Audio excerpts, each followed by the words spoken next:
Na tukivuka mipaka ya Kenya ni kwamba ujumbe wa waangalizi wa uchaguzi wa Umoja wa Afrika umetangaza kuwa uchaguzi mkuu wa Tanzania haukufuata kanuni za kidemokrasia zilizosimamiwa na baraza hilo. Ujumbe wa AU umekashifu kura zilizohitimishwa mnamo Oktoba 29 ukitaja kutofuata viwango vya kidemokrasia kulikosababisha maandamano mabaya nchini Tanzania.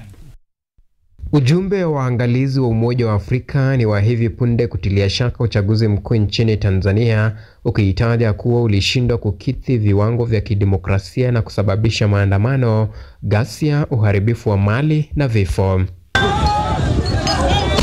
Ujumbe wa AU chini ya aliyekuwa rais wa Botswana Eric Mokgweetsi Masisi katika taarifa ilieleza kwamba uchaguzi mkuu wa mwaka 2025 nchini Tanzania hayakuambatana na kanuni na mwongozo wa AU wa uchaguzi huru na wa haki.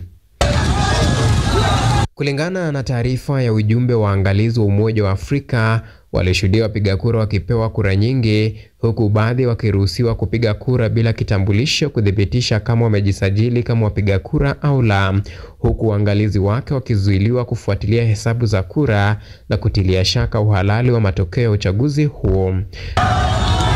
Ripoti ya ujumbe wa waangalizi wa Umoja wa Afrika inajiri siku chache baada ya Samia Suluhu Hassan kutangazwa kuwa mshindi wa uchaguzi mkuu wa mwaka 2025 baada ya kujizolea 98% ya kura zilizopigwa katika uchaguzi uliojawa na dosari, vurugu na maafa, na matokeo ya uchaguzi huo kukataliwa na upinzani. Mimi Samia Suluhu Hassan.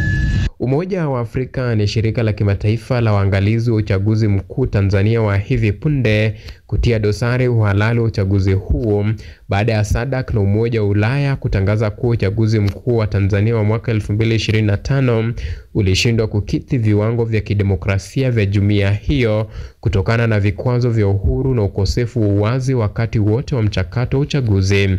Auma Evans, Runinga ya KU, Nairobi.